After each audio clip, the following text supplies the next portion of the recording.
देखील करण्यात आले 2 कोटीची खंडणी मागण्यात आलेली आहे. त्यांच्यावर अजून दाखल करण्यात आलेलं आहे. त्यांना त्या सीआयडी कुटुंबीय आहेत ते त्याने चिपळूण क्षीरसागर त्याला अटक करावा आणि माझ्या लेकराचं गुन्हा महाग घ्यावा.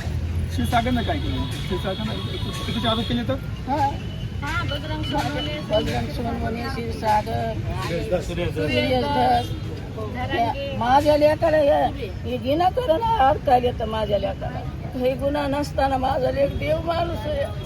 सगळ्या परवायचं मग ह्या लोकांना कारवाई झाली पाहिजे.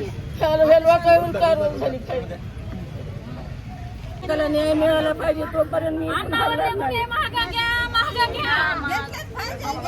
माझ्या लेकावर लाणी झालेलं थांबवा. माझ्या लेकाला सुटका करा. हे सगळे गुन्हे खोटे येतं आणि करायलेत माझ्या लेकावर.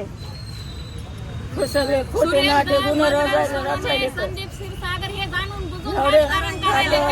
माझ्या लेकाच्या करा. मग ते चौकशी करा. साहेबांची बदनामी करायची आणि परळीकराला बदनाम करायची. त्यांना सुपारी घेतलेली आहे. त्या सुरेश दत्त करायचं काय? करायचं काय? वाल्मिकांना संघर्ष करो.